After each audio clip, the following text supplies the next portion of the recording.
خوف ہونا چاہیے۔ اب آئیے ذرا تھوڑا سا دل کے کانوں سے سن لے، آپ نے گزشتہ مہینے کے اخیر میں معراج مصطفیٰ تو سنا ہوگا، لیکن معراج کا ایک حصہ ذرا ہم سے بھی سن لے۔ اللہ اکبر، آقا کریم صلی اللہ علیہ وآلہ وسلم ارشاد فرماتے ہیں کہ معراج کی شب ہم نے کیا دیکھا؟ اللہ اکبر، جب جہنم کا مشاہدہ کیا، مشاہدے اور سیر میں فرق ہے، جنت کی سیر کی ہے، جہنم کا مشاہدہ کیا ہے۔ اللہ اکبر، تو فرماتے ہیں خون کا دریا تھا، پیپ کا دریا تھا، اور اس میں ایک بندہ تیر رہا تھا۔ خون اور پیپ کے کھولتے ہوئے دریا کے اندر کوئی تیر رہا ہو، تھوڑا توجہ کیجئے گا میرے پیارے آقا علیہ الصلوۃ والتسلیم کے پیارے دیوانوں، ذرا غور کیجئے گا۔ اگر اپنے آپ سے محبت ہے اور اپنے نبی کی باتوں پر یقین ہے تو یہ باتیں میری نہیں ہے، یہ باتیں مصطفیٰ جان رحمت صلی اللہ علیہ وآلہ وسلم کی ہے۔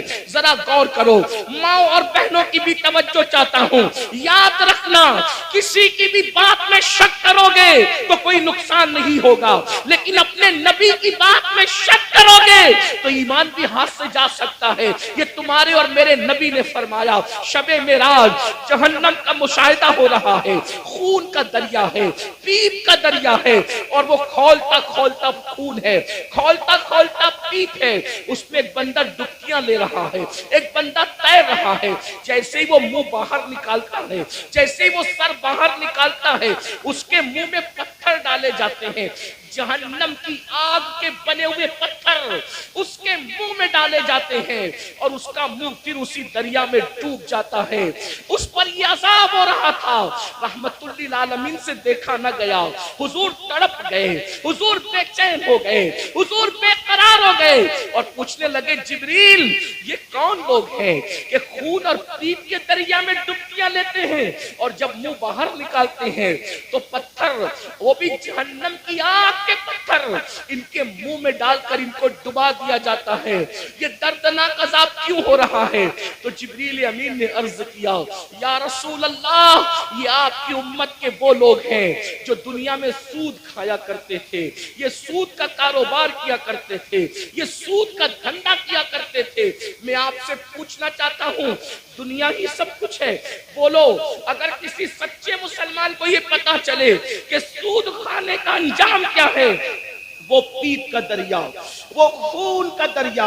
اور خون کا دریا کیوں ہے؟ میں نے غور کیا کہ سود خوروں کے لیے پیپ اور خون کا دریا کیوں ہے، تو بہت سوچنے کے بعد مجھے یہ سمجھ میں آیا کہ سود خور لوگ قوم کا خون چوستے ہیں، قوم کا خون چوستے ہیں، ان کی غربت کا فائدہ اٹھاتے ہیں، ان کی مجبوریوں کا فائدہ اٹھاتے ہیں۔ اس لیے دیکھو قدرت نے ان کو خون اور پیپ کے دریا کی سزا دی ہے۔